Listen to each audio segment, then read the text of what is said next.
Lingkungan bangsa Romawi dipenuhi dengan para budak. Jumlah orang bebas dan budak hampir sama. Kehidupan seorang budak Romawi dapat sangat bervariasi berdasarkan tugas yang diberikan dan apa yang dilakukan oleh majikan mereka.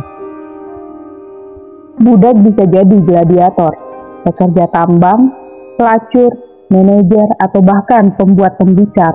Hampir setiap pekerjaan Romawi dapat dilakukan oleh budak. Kehidupan seorang budak Romawi bukanlah kehidupan yang ideal, tetapi terkadang bisa lebih nyaman dari yang diharapkan. Meski demikian, tidak pernah ada jaminan bahwa seorang budak dapat memiliki kehidupan yang baik. Biasanya, budak akan tidur di atas tumpukan jerami dengan selimut di atasnya, baik di dapur, lorong, atau loteng. Tentu saja, budak perempuan yang cantik menawan harus tunduk pada hasrat seksual tuannya. Kadang-kadang, para nyonya akan membuat hidup budak perempuan menjadi sangat sulit, hanya karena mereka curiga budak tidur dengan suaminya. Juvenal, penyair satir, bercerita tentang seorang budak perempuan bernama Peskas yang sering dipukuli majikannya. Ini disebabkan karena majikannya mengira ia melayani kebutuhan seksual suaminya. Budak tidak bisa melakukan apa-apa selain menggumamkan beberapa kata, mencuri makanan, menyebarkan desas-desus palsu, dan hal-hal kecil serupa.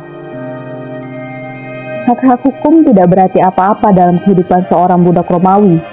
Mereka bahkan tidak memiliki hak hukum untuk menikah. Meski dapat membangun keluarga, tuannya bisa memisahkan pasangan itu atau menjualnya jika mereka mau. Anak-anak yang lahir dari pernikahan budak adalah milik tuannya.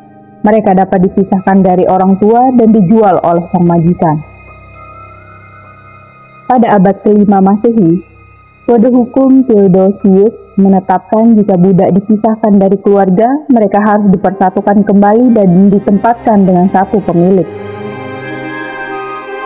Budak dapat diangkat ke posisi tinggi seperti manajer, jurusita, penagih hutang, kapten kapal dagang, dan profesi lain. Mereka dapat memiliki kehidupan yang lebih mandiri, tetapi bukan berarti mereka bisa bebas dari hukuman terberat. Bangsa Romawi mempekerjakan budak untuk mengelola urusan majikan sebagai manajer, jurusita, penagih utang, atau kapten kapal dagang. Mengapa orang Romawi mempekerjakan budak untuk posisi tersebut? Alasannya, karena majikan dapat menghukum budak dengan keras jika tidak jujur atau tidak kompeten. Ini yang tidak dapat mereka lakukan terhadap warga negara. Seorang budak Yunani yang memenuhi syarat dapat dengan mudah menjadi seorang dokter atau guru.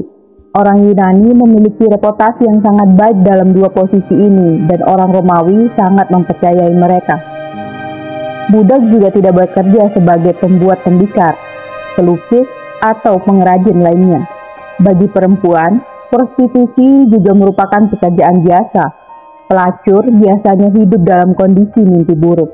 Mereka mulai bekerja sebelum pubertas dan menjadi sasaran segala macam pelecehan verbal dan fisik. Mungkin sebagian besar pelacur berharap salah satu klien kaya akan jatuh cinta dan membebaskan mereka. Meskipun tampaknya pahit, beberapa pekerjaan bahkan lebih buruk. Kehidupan seorang budak Romawi paling buruk jika mereka berakhir di pertanian, pertambangan, atau penggalian. Budak pertanian biasanya tidur dengan rantai di penjara dan benar-benar bekerja sampai mati. Plinius tua yang memiliki lebih dari 4.000 budak pertanian bangga dengan fakta bahwa ia tidak mengikat para budaknya. Karena alasan ini, mayoritas pemberontakan dilakukan oleh budak pertanian. Pemberontakan paling besar dan terkenal dilakukan oleh Spartacus dari tahun 73 hingga 71 sebelum Masehi. Jumlah pasukan pemberontaknya pasti antara 70.000 hingga 120.000. Budak pertambangan memiliki kondisi hidup dan kerja yang sangat buruk sehingga mereka tidak memiliki kekuatan untuk memberontak. Beberapa budak adalah milik negara. Mereka melakukan tugas-tugas seperti memperbaiki jalan, memelihara saluran air, dan bongkar muat kargo di pelabuhan. Sebagian besar budak ini juga tidur di rantai. Seorang tuan bisa membunuh budaknya tanpa pengadilan. Mereka bahkan memiliki tim penyaliban yang memiliki semua peralatan, seperti papan, tali, rantai, paku, dan kebutuhan lainnya. Pencambuk bertugas untuk menelanjangi budak, mencambuknya sampai berdarah, dan kemudian memakunya di kayu salib. Mereka akan mematahkan kaki budak sehingga ia merasakan sakit yang akut sepanjang waktu ketika mencoba untuk berdiri.